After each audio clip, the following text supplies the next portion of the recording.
आज 2 अक्टूबर है और देश राष्ट्रपिता महात्मा गांधी की 154वीं और पूर्व प्रधानमंत्री लाल बहादुर शास्त्री की 119वीं जयंती मना रहा है।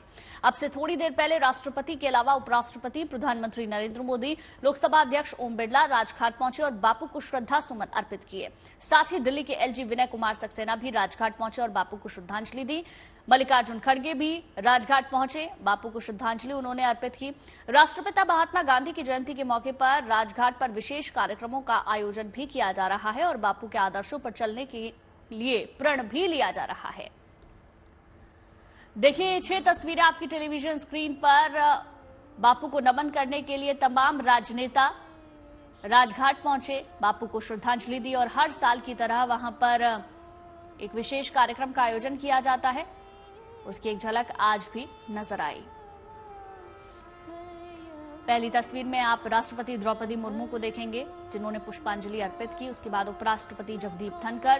तीसरी तस्वीर में आपको प्रधानमंत्री नरेंद्र मोदी नजर आएंगे। अगली तस्वीर राजघाट की है जिसमें कि लोकसभा स्पीकर ओम बिरला को आप देख सकते हैं। दिल्ली के एलजी विनय सक्सेना 5वीं तस्वीर में और आखिरी तस्वीर कांग्रेस के अध्यक्ष मल्लिकार्जुन खड़गे की।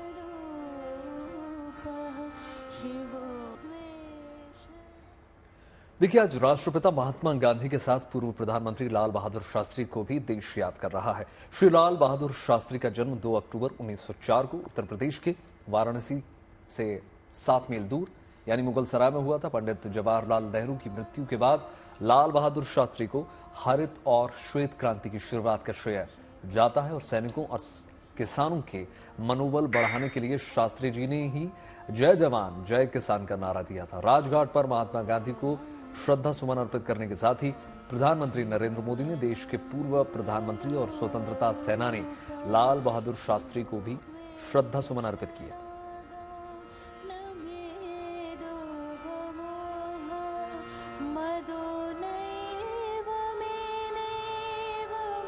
पहले किस कदर सभी केंद्रीय मंत्रियों के साथ पहुंचकर राजघाट पर प्रधानमंत्री श्रद्धा सुमन अर्पित करते हैं। पहली तस्वीर में आप देख रहे हैं, उससे पहले कांग्रेस अध्यक्ष मल्लिकार्जुन खड़गे भी वहां पर पहुंचे थे और दूसरी तस्वीर में आप देख रहे हैं लाल बहादुर शास्त्री को श्रद्धा सुमन अर्पित करते हुए प्रधानमंत्री नरेंद्र मोदी।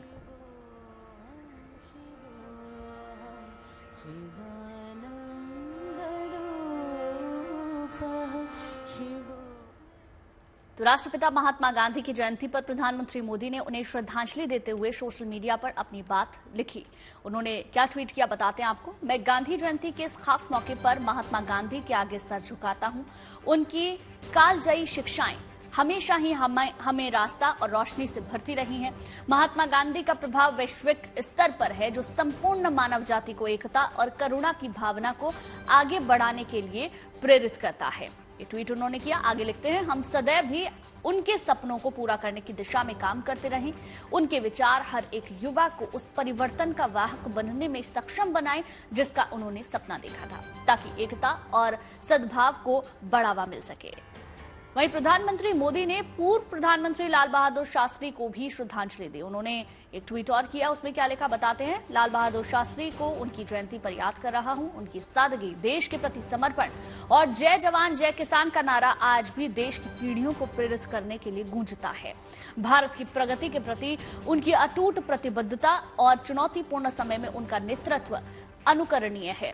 हम सदैव सशक्त भारत के उनके दृष्टिकोण को साकार करने के लिए कार्य करते रहेंगे। ये ट्वीट प्रधानमंत्री मोदी ने किए।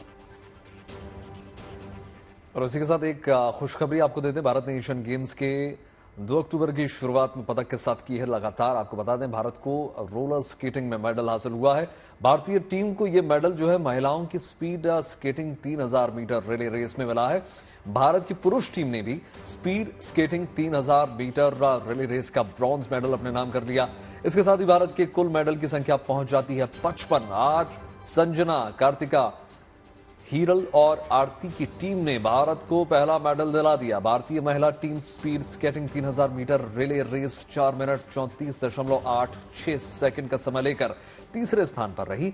इस तरह भारतीय महिला टीम को ब्रॉन्ज मेडल हासिल हो गया। उसके साथ ही आपको बता दें पुरुष टीम ने speed skating 3000 metre relay race में भी ब्रॉन्ज मेडल अपने नाम कर लिया है।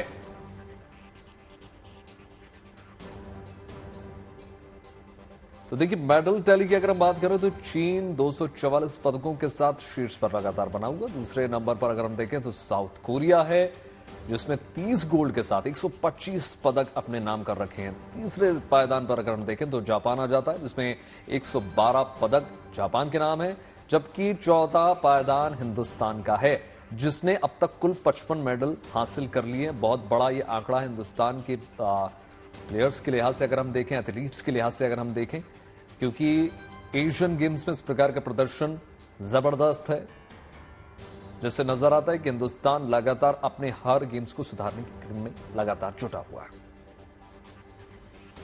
देखिए, चीन में चल रहे एशियाई खेलों का आज 9वां दिन है। कल यानी 8वें दिन भारतीय खिलाड़ियों ने शानदार प्रदर्शन किया और नए रिकॉर्ड्स कायम किए। इस बीच देखिए, अपने अपने इवेंट खत्म होने पर खिलाड़ी स्वदेश लौटने लगे हैं। चीन में तिरंगा लहराकर लौट रहे खिलाड़ियों का भव्य स्वागत किया जा रहा है।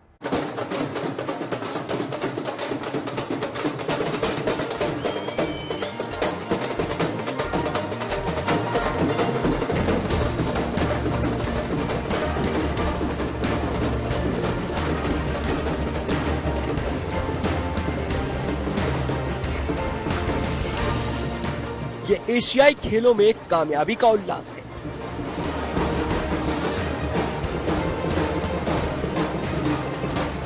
देश के लिए मेडल जीतने की खुशी का ये इजहार है।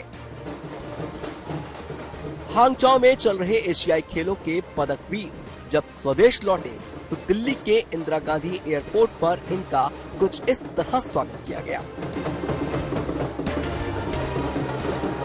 ढोल नगाड़ों की गूंज के बीच खिलाड़ी खुद को भी थिरकने से नहीं रोक पाए। एशियाई खेलों में हिंदुस्तान का परचम लहरा रहा है। भारतीय खिलाड़ी शानदार प्रदर्शन करके स्वदेश लौट रहे हैं तो खुश होना लाजमी है। काफी मेहनत की थी हमने यहाँ पे भी, और ये 4 साल में एक बार आता है ये वाला गेम, और इस गेम के लिए एक अलग ही प्रेशर होता है। एशियन गेम्स होता है और मेडल टैली की बहुत ज़्यादा अहमियत होती है इंडिया के लिए, हमारी गवर्नमेंट के लिए, स्पोर्ट अथॉरिटी ऑफ इंडिया के लिए। तो चैलेंजिंग तो काफ़ी था, बहुत सारी डिफिकल्टीज थी, जैसे रेंज का अलग माहौल होता है, अलग मीडिया का अलग प्रेशर होता है गेम्स के टाइम पे, तो काफ़ी चैलेंजिंग था। बट उन सब चीज़ों के बावजूद हमने काफ़ी अच्छा खेला और मेडल हासिल किया। अखिल शिवरान उन खिलाड़ियों में से हैं जिन्होंने इस बार एशियाई खेलों में शूटिंग की 50 मीटर 3 पोजीशन स्पर्धा में विश्व रिकॉर्ड कायम किया है। सिर्फ अखिल ही नहीं, कई और ऐसे भारतीय खिलाड़ी हैं जो इस बार एशियाई खेलों में देश का परचम लहराकर स्वदेश लौटे हैं। एयरपोर्ट पर इनका जोरदार स्वागत किया गया।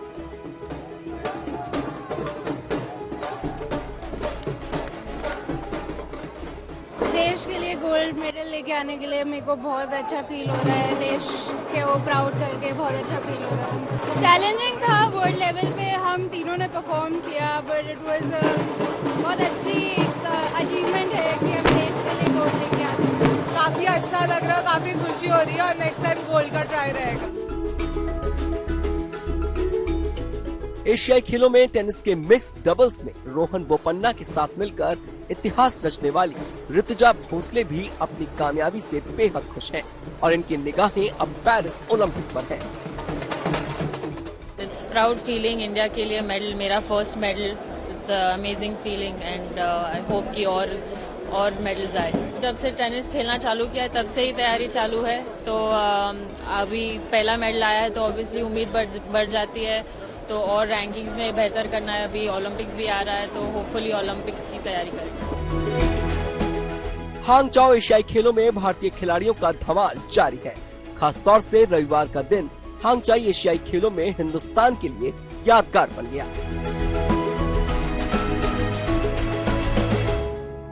रविवार को भारतीय दल ने एशियन गेम्स में पदकों की हाफ सेंचुरी पूरी की और 13 साल पुराना रिकॉर्ड तोड़ दिया। भारतीय खिलाड़ियों ने रविवार को एशियाई खेलों में एक दिन में सबसे ज्यादा पदक जीतने का रिकॉर्ड भी बनाया। इससे पहले 2010 के ग्वांगझू एशियाई खेलों में भारत ने 14वें दिन 11 पदक जीते, जबकि 2023 में 8वें दिन ही भारतीय खिलाड़ियों ने 15 पदक हासिल किए हैं। इसके साथ ही 8वें दिन तक जीते गए पदकों की कुल संख्या 53 पहुंच गई है, जिनमें 13 स्वर्ण, 21 रजत और 19 कांस्य पदक शामिल हैं। मैं अपने आप को बहुत खुशकिस्मत समझता हूँ। मैं अपने देश के लिए गोल्ड मेडल ऐड करवा सका मेडल टैली में। और मुझे एक टाइम पे लग रहा था जैसे मेरे ग्रेड 3 मसल टीयर हुआ था, मुझे लग रहा था भी मैं एशियन गेम शायद खेल भी नहीं पाऊंगा। तो भगवान ने कृपा की और हम देश के लिए मेडल जीते। आई एम वेरी हैप्पी कि मेरा पहला सीनियर इंटरनेशनल है, इसी में ही मैं मेडल लेके आई। लास्ट टाइम मैं 2 बार जूनियर वर्ल्ड गई हूँ 100 हर्डल्स में। पहली बार मैं सेमीज तक गई थी एंड नेक्स्ट फाइनल्स तक गई थी। इस बार मैं सीनियर एशियन गेम्स आके मेरे को बहुत अच्छा लग रहा है। अब एक नजर रविवार को जीते गए पदकों पर डाल लेते हैं। रविवार को भारतीय टीम ने बैडमिंटन में रजत पदक हासिल करके इतिहास रचा। तजिंदर पाल सिंह तूर ने शॉट पुट में भारत को गोल्ड दिलाया। अविनाश साबले ने 3000 मीटर स्टीपल चेज में गोल्ड जीता। पुरुष टीम ने ट्रैप शूटिंग में गोल्ड मेडल जीता। महिला टीम ने ट्रैप शूटिंग में सिल्वर मेडल जीता। अदिति अशोक ने गोल्फ में सिल्वर मेडल जीता। इसके साथ ही अदिति एशियाई खेलों में सिल्वर मेडल जीतने वाली पहली भारतीय महिला गोल्फर बन गई। वहीं 100 metre hurdle race, discus throw, 1500 metre दौड़ और लंबी कूद में भी भारतीय खिलाड़ियों को सिल्वर मेडल मिले। जबकि मुक्केबाजी, हेप्टाथलॉन, शूटिंग और 1500 मीटर दौड़ में कांस्य पदक भी मिले। एशियाई खेलों में आज का दिन भी भारतीय खिलाड़ियों के लिए अहम रहने वाला है और माना जा रहा है कि आज भी भारतीय एथलीट कुछ ऐसा कमाल करेंगे जिससे हर हिंदुस्तानी का सिर गर्व से ऊंचा हो जाएगा। Bureau report, good news today. Pakistan की टीम वर्ल्ड कप खेलने हिंदुस्तान पहुंची। वर्ल्ड कप में क्या कमाल करेगी पाकिस्तान की टीम, ये तो आने वाला वक्त ही बताएगा। लेकिन जिस तरह से उसका हैदराबाद में स्वागत किया गया है, उसने उसका दिल जरूर खुश कर दिया है और यही वजह है कि वो भारत की मेजबानी का लुत्फ उठा रहे हैं।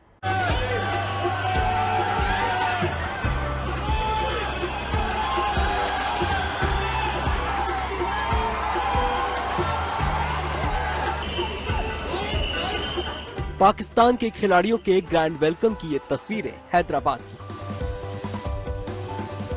वनडे विश्व कप के लिए पहुंची पाकिस्तान की टीम का इस्तकबाल कुछ इस अंदाज में किया गया है कि दुनिया भर में ये सुर्खियां बटोर रहा है।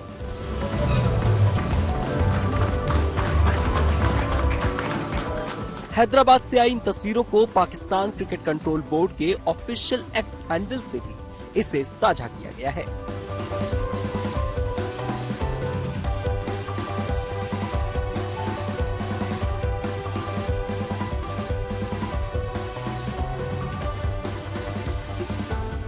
सात साल बाद भारत की सरजमी पर कदम रखने वाली पाकिस्तान की टीम की जिस तरह से मेहमान नवाजी की गई है, उसने पाकिस्तान के खिलाड़ियों का भी दिल जीत लिया है। हैदराबाद के होटल। इससे पहले पाकिस्तान की टीम 2016 में T20 के विश्व कप मुकाबले के लिए हिंदुस्तान आई थी। 5 अक्टूबर से होने वाले विश्व कप मुकाबले के लिए पाकिस्तान टीम यहाँ पहुंची है, जहां वो न्यूजीलैंड के साथ हुए अभ्यास मैच में कुछ खास नहीं कर सकी। पाकिस्तान ने पहले बल्लेबाजी करते हुए 5 विकेट के नुकसान पर 345 रन बनाए और न्यूजीलैंड के सामने 346 रन का बड़ा लक्ष्य रखा। हालांकि इस विशाल स्कोर को कीवी टीम ने 43.4 ओवर में 5 विकेट रहते हुए हासिल कर लिया। इस दौरान पाकिस्तान की गेंदबाजी काफी फीकी नजर आई। अगले प्रैक्टिस मैच में पाकिस्तान टीम ऑस्ट्रेलिया से 3 अक्टूबर को भिड़ेगी, जबकि वर्ल्ड कप का अपना पहला ऑफिशियल मुकाबला नीदरलैंड के साथ 6 अक्टूबर को खेलेगी। Bureau report, good news today. बात क्रिकेट वर्ल्ड कप की हो जाए, जिसका काउंटडाउन शुरू हो चुका है। 5 अक्टूबर से विश्व कप की शुरुआत हो रही है। कल भारत और नेदरलैंड्स के बीच वार्म अप मैच खेला जाएगा। प्रतियोगिता में शामिल होने के लिए टीमें भारत पहुंच चुकी हैं ऑलरेडी। टीम इंडिया के हौसले बुलंद हैं। इस बीच भारत की जीत के लिए स्कूली बच्चों ने भी अपने ही अंदाज में चीयर किया। बच्चों ने अपने चेहरे पर आईसीसी वर्ल्ड कप के लोगों की पेंटिंग की और भारत की जीत सुनिश्चित करने की कामना की। टीम इंडिया को शुभकामनाएं दी। साथ ही विश्वास ये जताया कि ये विश्व कप हिंदुस्तान ही जीतेगा, क्योंकि आपको पता है कि 2 बार पिछली बार आपने लगातार देखा कि जिस सरजमी पर वर्ल्ड कप होता है, जो टीम नंबर 1 रैंक पर होती है, वो कहीं ना कहीं ऐसा मानते हैं कि वर्ल्ड कप जीतने की प्रबल दावेदार होती है। और इस वक्त अगर हम देखें तो हिंदुस्तान नंबर 1 बना हुआ है।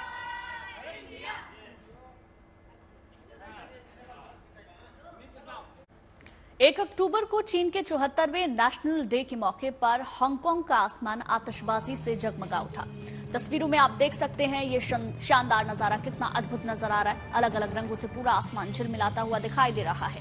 राष्ट्रीय दिवस के मौके पर हांगकांग के विक्टोरिया हार्बर पर लाखों की भीड़ इस शानदार पल की गवाह बनी। विक्टोरिया हार्बर पर यह शो लगभग 5 दिन जारी रहेगा। हालांकि नेशनल डे पर इस तरह की आतिशबाजी लगभग हर साल की जाती है, लेकिन 2019 के बाद ये पहला मौका है जब जश्न इतना शानदार है।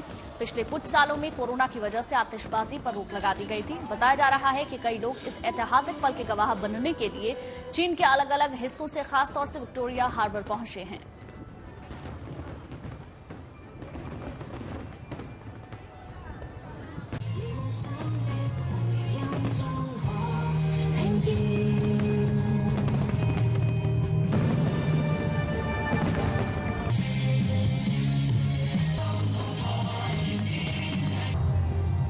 आपको लिए चलते हैं अलास्का, जहां भारत और अमेरिका संयुक्त युद्धाभ्यास वहां पर चल रहा है। जंग की सूरत में दुश्मन अगर पहाड़ी पर हो, घने जंगल में छिपा हो, तो उससे निपटने का हुनर क्या होगा? यही हुनर और तकनीकी साझा की जा रही है अलास्का में हो रही संयुक्त युद्धाभ्यास में, जिसमें अमेरिकी और भारतीय जवानों की टुकड़ियां हैं। मकसद यही है कि जंग की सूरत में मदद, बचाव और युद्ध की कुशलता से कैसे दुश्मन पर भारी पड़ा जा सके।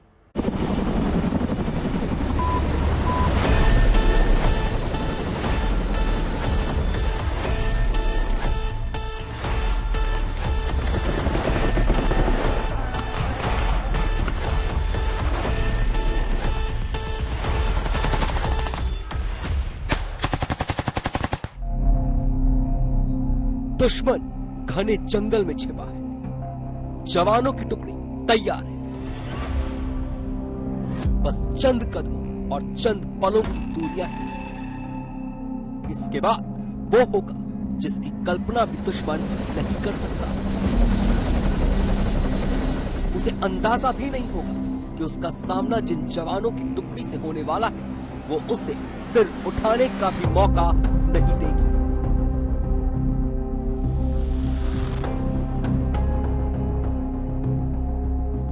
कुछ इस अंदाज में जंगी हालात से निपटने के गुण अमेरिकी सेना के साथ भारतीय सेना सीख रही है।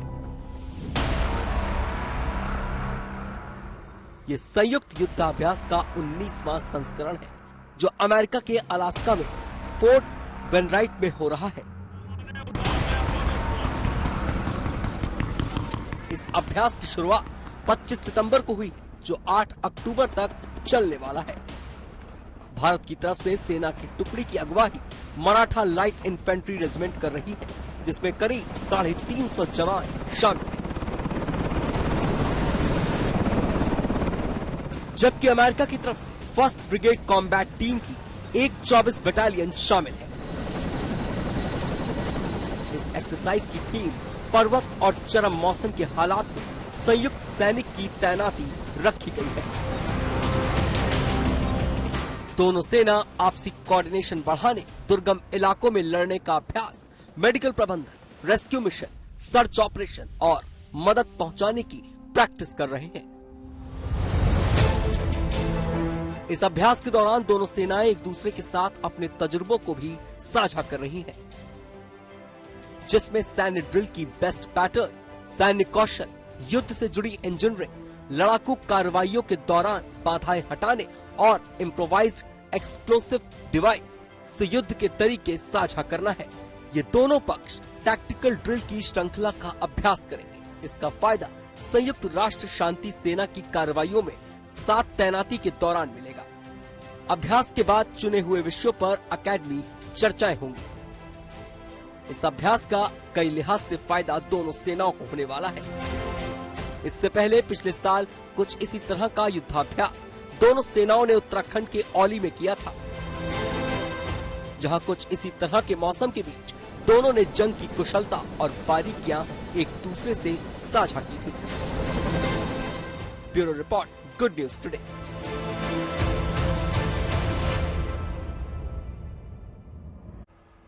और सैन्य शक्ति की झलक के बाद अब बात लाल बादशाह राजा की कर ली जाए, जिनकी विदाई अब हो चुकी है, लेकिन उन पर चढ़ावे में मिली सामग्री की नीलामी शुरू हो चुकी है। लाल बाग के राजा को अर्पित की गई भेंट को नीलामी के जरिए हासिल करने के लिए श्रद्धालुओं की भारी भीड़ उमड़ पड़ी। नीलामी से हासिल रकम का इस्तेमाल जरूरतमंदों की मदद के लिए किया जाएगा।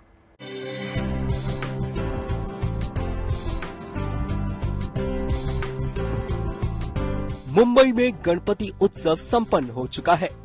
अगले बरस जल्दी आने की अरज के साथ लाल बाग के राजा की विदाई हो चुकी है, लेकिन लोग इनकी यादें हमेशा हमेशा के लिए अपने साथ बरकरार रखना चाहते हैं। लाल बाग के राजा के प्रति अगाध श्रद्धा और भक्ति का ये नतीजा है कि इस बार जब इनसे जुड़ी सामग्रियों की नीलामी शुरू हुई तो लोगों में बोलियां लगाने की होड़ लग गई।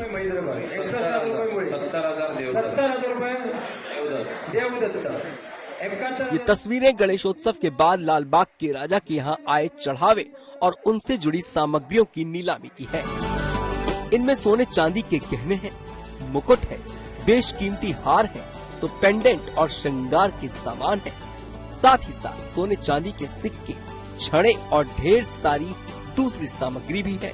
लाल बाग के राजा को इस बार श्रद्धालुओं ने सोने चांदी के अलावा इलेक्ट्रिक बाइक और क्रिकेट का बल्ला भी भेंट किया। गणेशोत्सव के दौरान 8 दिनों में ही भक्तों ने लाल बाग के राजा को 4 करोड़ 42 लाख रुपए नगद चढ़ावा चढ़ाया। इसके अलावा 3 किलो 200 ग्राम सोना और 51 किलो 600 ग्राम चांदी भी भक्तों ने अर्पित की। एक भक्त ने चांदी का कलश भी लाल बाग के राजा को भेंट किया। 16,000 रुपए सचिन पाल। जब नीलामी शुरू हुई तो लाल बाग के राजा के चरणों में अर्पित सामानों को लेने के लिए भक्तों में अपार उत्साह देखा। आपको बता दें कि लाल बाग के राजा के यहाँ हर साल 20 से 25 करोड़ रुपए से अधिक का चढ़ावा चढ़ता है। लाल बाग राजा मंडल चढ़ावे में मिली सामग्रियों की नीलामी करता है। उससे हासिल रकम को चैरिटी के कामों में इस्तेमाल किया जाता है ताकि जरूरतमंदों की मदद हो सके। Bureau report, good news today. Bharat की परंपरा अतिथि देवो भव की है। अतिथियों के सत्कार को खास कैसे बनाया जाए, इसकी झलक राजस्थान की स्वर्ण नगरी कहे जाने वाले जैसलमेर में देखने को मिली, जहां पैलेस और व्हील्स ट्रेन से उतरे विदेशी मेहमानों का कुछ इस तरह वेलकम किया गया कि ढोल नगाड़ों की आवाज पर विदेशी पर्यटक देसी ठुमके लगाने लगे।